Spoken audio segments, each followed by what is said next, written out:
आइए first year class है student, आपका नया चैप्टर स्टार्ट हुआ था समुच्चय, तो उसके बारे में मैंने कुछ बताया हुआ था।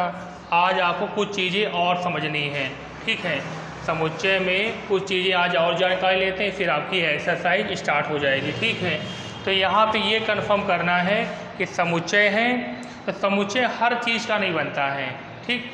आप चाहें तो क्या हर चीज़ का समुच्चय बन सकता है? नहीं।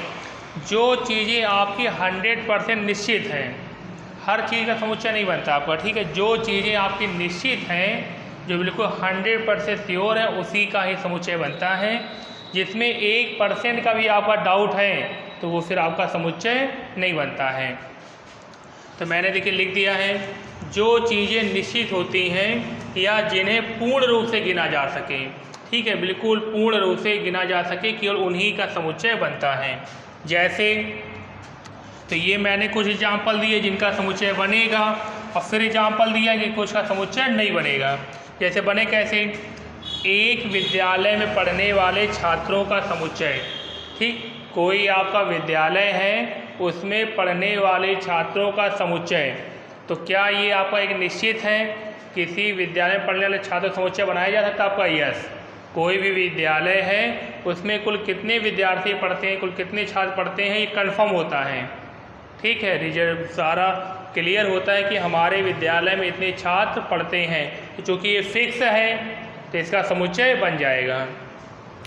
किसी कक्षा में, पहले मैंने विद्यालय की बात की, अब देखिए कक्षा में, जैसे हाई स्कूल। हाई स्कूल में कुल विषयों का समुच्चय, तो देखिए हाई स्कूल है आपका, उसमें कुल कितने सब्जेक्ट होते हैं वो आपका निश्चित होता है कि हाई स्कूल में कुल इतने सब्जेक्ट होते हैं, आपका इसमें से ये लेना है।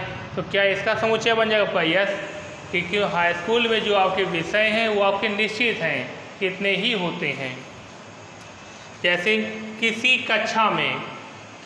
कक्षा में प्रथम श्रेणी से उत्तीर्ण विद्यार्थियों का समुच्चय, तो कोई क्लास है, हाई स्कूल है, फर्स्ट ईयर है, इंटर है, 9th है, तो जब रिजल्ट निकलता है तो देखिए क्लियर होता है कि कुल इतने बच्चों में से इतने बच्चे प्रथम श्रेणी से पास हुए हैं।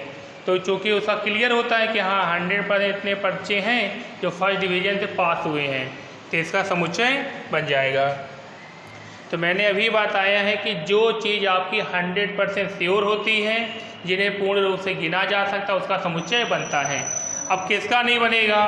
तो जिसमें हल्का सा भी डाउट है, 1% भी, उसका नहीं बनता। जैसे किसी कक्षा में पढ़ने वाले मेधावी छात्रों का समुच्चय, होशियार, मतलब कोई आपकी कक्षा है, उसमें कौन बच्चा आपका होशियार है पढ़ने में, इसका समुच्चय बनाना है। तो देखिए ये फिक्स नहीं होता है, किसी कक्षा में कौन पढ़ने वाला होशियार, सबसे ज़्यादा होशियार है, ये कन्फर्म नहीं है। कभी कोई बच्चा अच्छा नंबर लाएगा, कभी कोई लेके आए, कभी कोई लाएगा। तो इसमें डाउट है कि किसी कक्षा में कितने ऐसे बच्चे हैं जो बिल्कुल पढ़ने में होशियार हैं, तो ये आपका 100% श्योर नहीं है, इससे इसका समुच्चय नहीं बनेगा।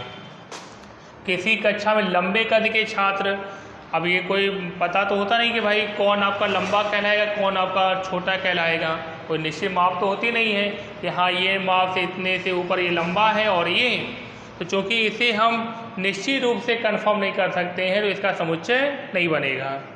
सम संख्याओं का समुच्चय, तो सम संख्या भाई आपकी 2, 4, 6, 8 है, लेकिन कहाँ तक जाना ये क्लियर नहीं है। तो केवल अगर लिखा हुआ है कि सम संख्याओं का समुच्चय बताना है और कहाँ तक बताना ये कंफर्म नहीं है आपका, तो फिर ये समुच्चय नहीं बनेगा। आइए कुछ मैंने शब्द लिखे, उनका देख लेते हैं समुच्चय कैसे बनता है। जैसे एक शब्द है आपका मैथमेटिक्स, तो देखिए समुच्चय बना, किसी शब्द का समुच्चय बनाने का रूल ये है कि कोई भी शब्द आपका रिपीट नहीं होना चाहिए। मान लीजिए कोई आपका शब्द है, तो आपको उसका जब समुच्चय बनाना है तो ये ध्यान रखना है कि कोई भी आपका अक्षर वो बार बार रिपीट नहीं होना चाहिए, केवल एक बार लिया जाता है। जैसे मैथमेटिक्स है, तो इसमें मैंने देखा कि यम कितनी बार लिखा है आपका? 2 बार। इसमें यम कितनी बार है आपका? 2 बार लिखे। हम कितनी बार लिखेंगे? आपका 1 बार, ओके, रिपीट नहीं करना है। ए कितनी बार है? 2 बार, 1 बार लिखा। टी कितनी बार है? 2 बार, 1 बार लिखा, ठीक है। कहने का मतलब ये है कि अगर कोई अक्षर बार बार रिपीट हो रहा है तो आपको केवल 1 बार ही लिखना है, तो इसका ये बनेगा। ऐसे इलाहाबाद, तो इलाहाबाद का क्या बनेगा आपका ये ALHBD कॉमा करके करली ब्रैकेट में लिख देंगे। जैसे ये देखिए पहले से ही करली ब्रैकेट में है, लेकिन मैंने ध्यान देखा आपका कि जो 2 है आपका 2 वो 2 बार आया हुआ है, तो ये जो समुच्चय लिखा हुआ ये आपका सही नहीं है। इसका सही समुच्चय आपका ये बनेगा, जो आपको समुच्चय दिया था उसमें क्या लिखा आपका 1 2 2 3, 4, तो क्या समुच्चय सही लिखा है आपका? नहीं, इसका समुच्चय आपका 1 2 3 4। ठीक है, तो ये कुछ जानकारियाँ हमें और देनी थी जिससे आपकी एक्सरसाइज आपकी सरल हो जाए। अब आपकी नई एक्सरसाइज स्टार्ट की जाएगी लेटर से।